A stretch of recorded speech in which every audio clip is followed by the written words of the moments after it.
철학 기반 프로젝트 관리 리더십 과정 시작하도록 하겠습니다.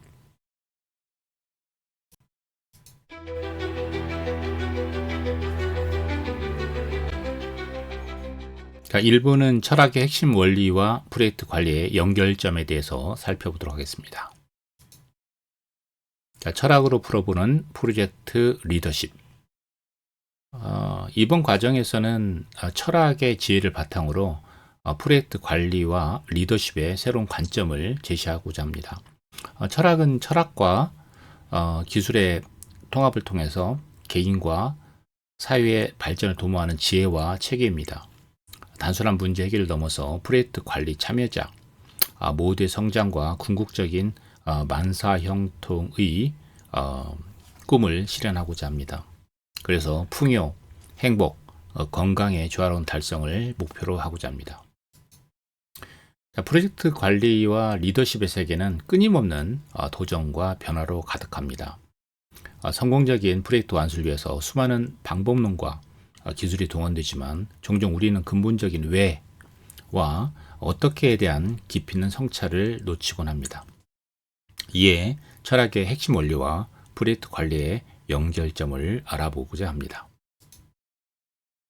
먼저 비움과 체험의 균형입니다. 프로젝트에서 불필요한 요소를 제거하고 핵심 가치에 집중하는 철학적 접근이 필요합니다. 두 번째는 개인과 팀의 성장입니다. 기술적 역량 강화와 인성 개발의 균형을 잡힌 발전 추구가 필요합니다. 세 번째는 다양한 관점과 전문성이 시너지를 일으키는 환경 조성, 즉 조화로운 협업이 되겠습니다. 마지막으로는 지혜 기반의 의사결정이 필요합니다. 데이터와 직관하고 경험과 혁신을 통합한 균형 있는 판단이 필요하다고 볼 수 있습니다. 철학은 동양의 지혜와 현대 기술 관리 방법론을 융합한 독특한 방법론을 제시할 수 있습니다. 프로젝트 관리자는 비움을 통해 불필요한 복잡성과 방해 요소를 제거하고 체험을 통해서 가치 있는 목표와 방법론으로 팀을 이끌어 나갈 수 있을 것입니다. 이렇게 순환적 접근은 프로젝트의 전 과정에서 지속적인 개선과 학습을 가능하게 합니다. 자, 다음은 만사형통을 위한 리더십의 실천 원칙에 대해서 살펴보도록 하겠습니다. 자, 만사형통의 리더십은 단순히 프로젝트 완수를 넘어서 모든 구성원의 균형 잡힌 성장과 행복을 추구합니다. 자, 리더는 먼저 자신의 내면을 깊이 성찰하고 깨어있는 상태에서 팀을 이끌며 공동체 전체의 번영을 도모하면서 궁극적으로 프로젝트를 통해서 더 넓은 사회적 가치를 창출하는 데 기여할 수 있습니다.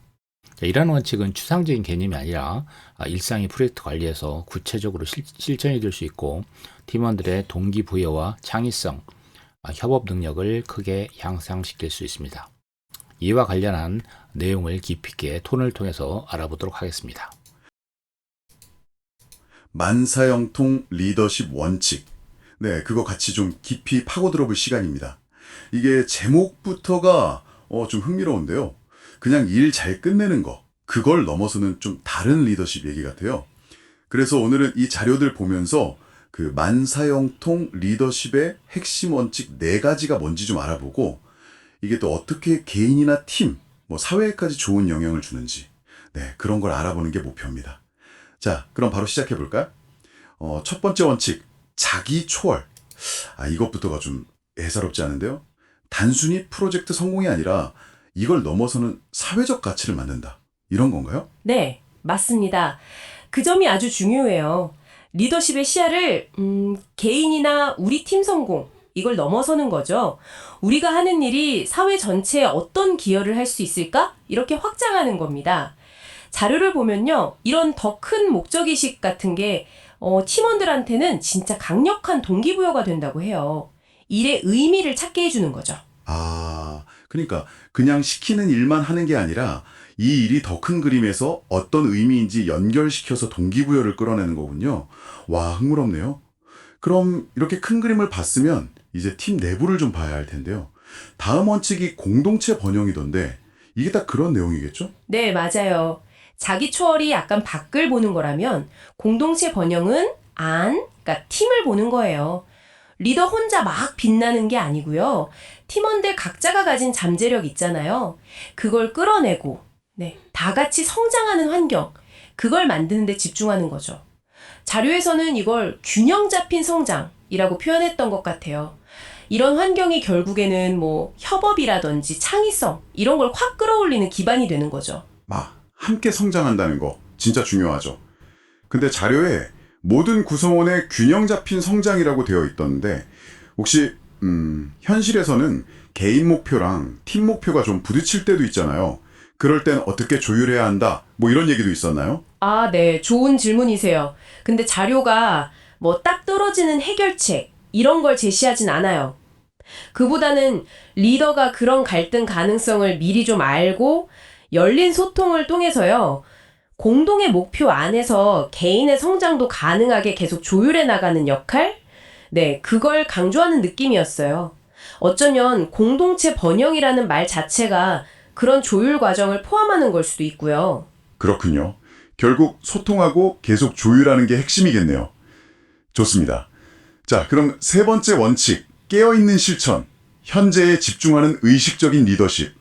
이건 약간 명상 같은 느낌도 드는데요. 제가 제대로 이해한 건가요? 네. 비슷한 면이 있어요. 뭐냐면 매 순간 리더가 자기 생각, 감정, 행동 이걸 명확하게 알아차리는 거예요. 그래서 감정적으로 확 반응하거나 예전 습관대로 그냥 해버리는 게 아니라요. 현재 상황을 제일 객관적으로 보고 거기에 맞춰서 가장 효과적인 방식으로 팀을 이끄는 거죠. 이걸 의식적인 선택이라고 하더라고요. 그러니까 즉흥적인 반응 대신에 상황을 읽고 의도적으로 행동하는 리더십. 네, 그런 겁니다. 와, 듣기만 해도 진짜 쉽지 않겠는데요? 근데 정말 리더한테 꼭 필요한 것 같긴 해요. 감정에 휘둘리지 않고 상황을 제대로 본다는 거. 그럼 이 모든 원칙들, 그러니까 자기 초월, 공동체 번영, 깨어있는 실천, 이것들을 가능하게 하는 어떤 근본적인 힘, 그런 게 있을까요? 혹시 마지막 원칙인 자기 성찰에서 그 답을 좀 찾을 수 있을까요? 오, 정확합니다. 네. 이 자기 성찰이요. 앞에서 말한 세 가지 원칙을 딱 덧받치는 기반이라고 할 수 있어요. 자료에서도 리더가 계속 배우고 또 자기 내면을 깊이 들여다보는 과정, 이걸 엄청 강조하거든요. 스스로에 대해서 잘 알게 될수록 자기 추월의 방향도 더 명확해지고요. 공동체 번영을 이루기 위한 지혜 같은 것도 생기고 또 깨어있는 실천을 할 수 있는 내적인 힘도 길러지는 거죠. 그러니까 리더의 성장이 곧 팀의 성장으로 이어지는 그런 선순환의 딱 출발점인 셈입니다.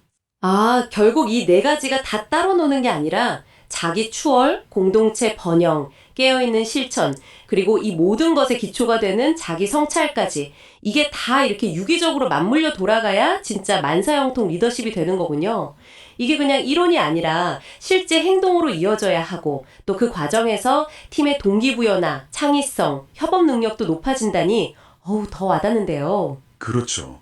그리고 여기서 진짜 흥미로운 지점은요. 이 리더십이 단순히 결과, 그러니까 프로젝트 완성, 이것만 보는 게 아니라는 거예요. 목표를 향해 가는 그 과정 속에서 팀원들 모두의 성장이라든지 행복이라든지 이런 것까지 다 중요하게 생각한다는 거죠. 결과도 중요하고 과정도 중요하고 네, 아주 균형 잡힌 접근법이라고 할 수 있겠습니다. 네, 오늘 만사형통 리더십의 네 가지 기둥을 살펴봤습니다. 자기 자신을 넘어서는 목표 설정, 즉 자기 추월, 그리고 팀 전체가 함께 성장하는 공동체 번영, 현재에 충실하게 의식적으로 행동하는 깨어있는 실천, 마지막으로 이 모든 것의 바탕이 되는 끊임없는 자기 성찰까지 참 의미 있는 원칙들이네요. 이 네 가지 중에서 딱 하나만이라도 괜찮으니까 이걸 어떻게 한번 적용해 볼 수 있을까 한번 생각해 보시면 어떨까 싶어요. 거창하지 않아도 괜찮거든요. 작은 실천 하나가 변화를 만들 수도 있으니까요. 네, 정말 좋은 질문입니다. 자, 마지막으로 청취자 여러분께 이런 생각을 한번 던져봅니다. 오늘 저희가 이야기 나눈 이 네 가지 원칙 말고요. 당신이 생각하시기에 모든 일이 순조롭게 흘러가도록 만드는 데 있어서 핵심적인 또 다른 리더십이나 협업의 요소는 과연 무엇일까요? 한 번쯤 떠올려 보시면 좋겠습니다. 네, 오늘 저희와 함께 깊이 파고들어 주셔서 정말 감사합니다. 네, 네 가지의 실천 원칙을 봤습니다. 물론 자기 성찰부터 시작하는 게 좋지 않을까라는 개인적인 생각도 해봅니다. 자, 다음은 철학적 프로젝트 리더십의 실제 적용을 알아보도록 하겠습니다.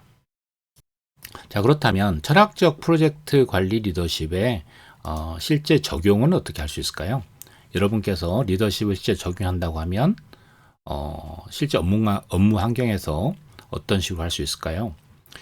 시작 단계에서는 예를 들면 명상 이런 부분이 좋지 않을까요? 그래서 명상적 시작이 좋을 것 같습니다. 프로젝트 착수 전에 팀 전체의 목적을 정립하고 개인과 조직의 가치 연결점을 찾고 명확한 비전과 목표를 공유할 때 어떻게 보면 깊은 고찰과 명상의 접근을 통해서 진행하는 게 좋겠습니다. 두 번째는 유연한 진행이 되겠죠. 진행 과정에서 유연성, 적응성을 중요하는 게 좋겠습니다. 변화에 대한 열린 태도를 유지하고 지속적인 피드백과 조정, 규칙과 자유의 균형 조율이 되겠죠. 이런 부분이 이제 변하는 환경에 열린 마음으로 대응하는 게 중요하겠습니다. 마지막 단계는 어떻게 될까요? 마지막 단계는 성찰적 마무리가 되겠죠. 단순한 성과 측정을 넘어서 과정에서 배움과 성장을 중요시하면서 이를 통해서 지속적인 발전의 수단을 마련하는 게 되겠습니다. 그래서 개인과 팀의 성장 측면을 고려하고 어떻게 보면 다음 프로젝트를 위한 지혜 축적까지 이러한 접근법은 단기적 성과와 장기적 성과 모두를 가능하게 하는 지혜로운 리더십이 될 수가 있겠습니다. 자, 철학적 리더십의 실제 적용은 쉽지 않지만 여러분께서 명상적 시작부터 서로 이제 깊은 고민과 그 다음에 마음을 좀 비우는 명상, 비움이죠, 비움, 그죠? 예, 그런 부분을 통해서 차분하게 프로젝트의 큰 방향을 같이 생각해보는 시간부터 잘 진행하면서 오픈마인드가 중요하죠. 예, 오픈마인드가 중요합니다. 그리고 마무리 단계에서도 평가도 그냥 단순한 평가가 아니고 미래 성장을 위한 평가를 잘 해보셨으면 좋겠습니다. 자, 이상으로서 일부 철학의 핵심 원리와 프로젝트 관리 연결점에 대해서 알아봤습니다. 감사합니다.